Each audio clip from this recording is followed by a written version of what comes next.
Ever since high school, I've heard of different stories and legends of different ghost sightings or hauntings in the different areas of my town.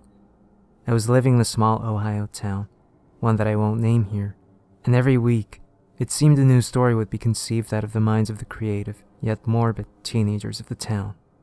One week, some kids spread the story of a homeless man living near a bridge which lured small children to be murdered. The next week, a legend of the ghost of a psychic elderly woman destined to live as a spirit to curse those who encounter her. Although, looking back at it now, these stories were obviously fiction. When I was 16, these frightened even the toughest of the school population. We were obviously not very brave.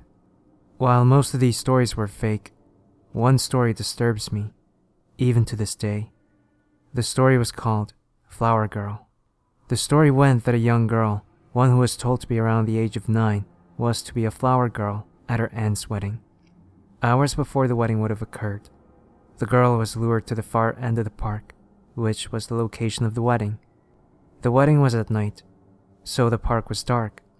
No one knew exactly what had happened before her body was found, but her body, bloody and bruised, was found stripped from her clothing, including her purple dress, in the lake near the pond. Her injuries, which included head trauma, multiple cuts and bruises, and a slit throat, were found to be fatal, and her death was not caused from being in the lake. It was not hard guessing what the culprit, found out to be the groom, had done to the girl previous to her death. Meters away, the groom was found in the same lake, who had drowned. His motive is not completely clear, as no note or anything similar was found, but the girl's aunt stated that the groom acted oddly around the girl weeks before the wedding. The entire legend of Flower Girl didn't end there. While I do not know if this was part of the original Flower Girl story, many people did say that the ghost of the murdered girl remained in the park. Rumors said that the girl lured her victims, mostly young adult males, the same age range of the groom, to follow her to the edge of the park. Their bodies were later found in the same lake her body was found in. Many of these men were to be wed soon, or were already married. Those who left behind were said to be haunted by the Flower Girl, until they eventually killed themselves. Despite the story being nearly obviously fictional, with the excess amount of detail not adding to the overall realism, this story was one of the majorly popular ones in my school. Many students were dared to enter the park at night to look for the girl's spirit. Obviously, those attempts were unsuccessful, as no students or anyone were found dead in the lake. Despite most of us knowing the story was most likely fiction, we still enjoyed being scared.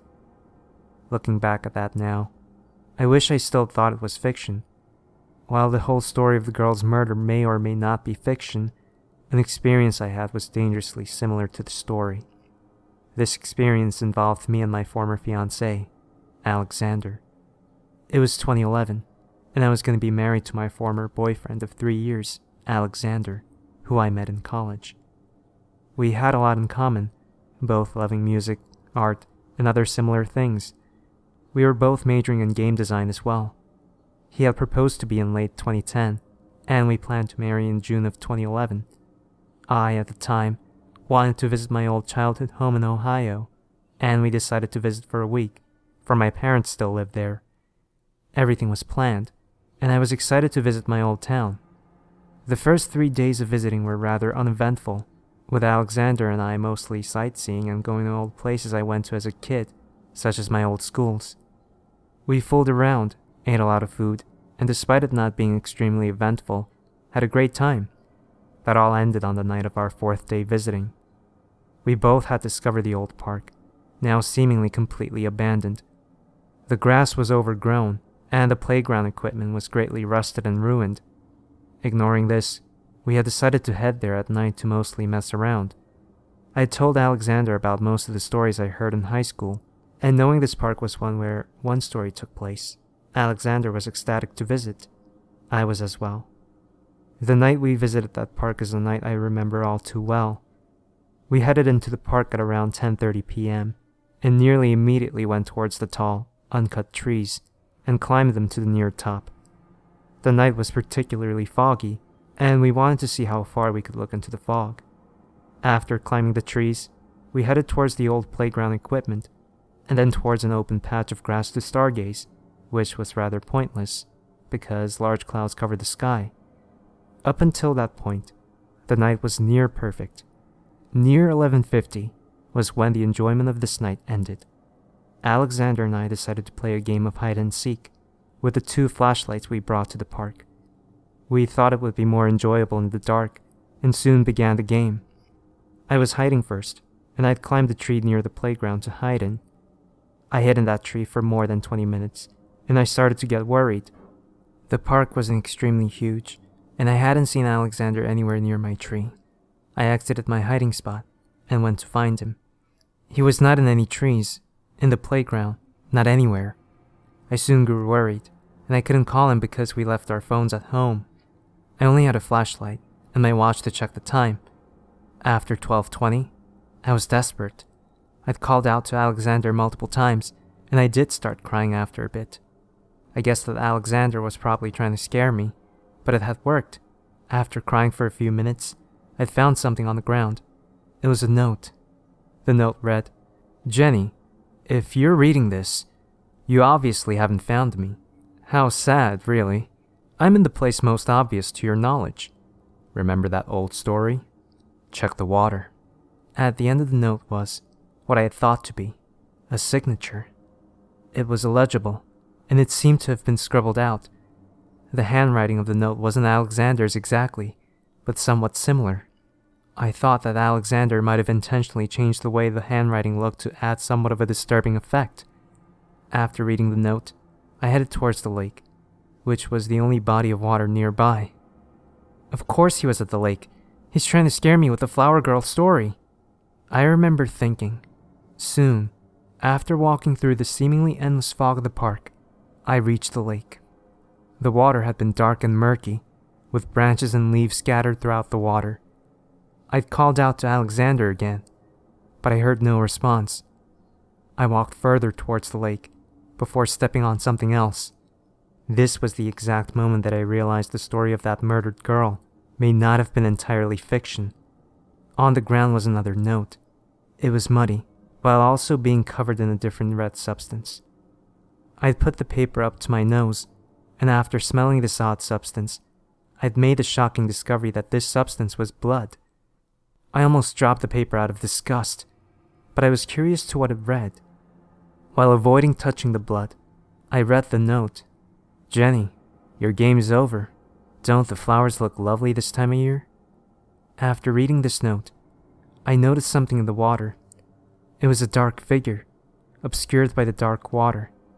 I stared at the figure, before noticing that it was an actual body. I had screamed and fell backwards.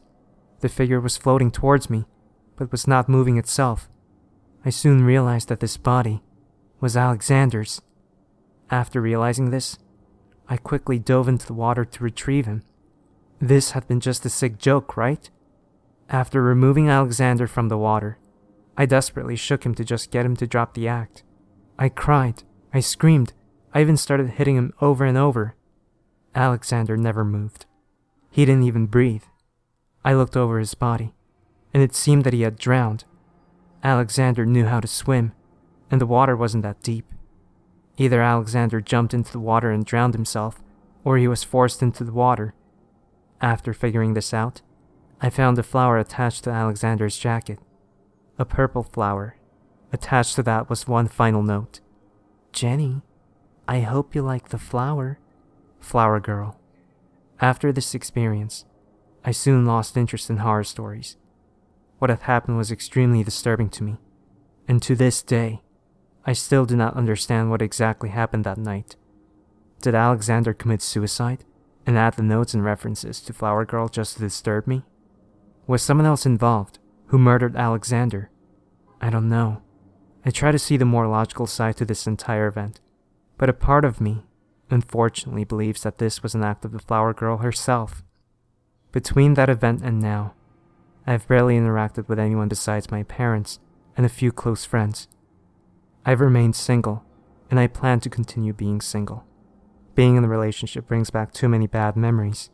I mostly remain in my room, not seeing anyone. This was until I started seeing a little girl in the corner of my eye. While I do not see her whole figure, I do see a head of red hair, along with a purple dress. I do believe this is just me being paranoid. This couldn't be the flower girl, right? I believe this was just paranoia, until I got a letter in the mail. Jenny, Alexander was so fun to play with. He liked the flower I gave him. You'll get your flowers soon. Flower girl. A purple flower was attached to the letter.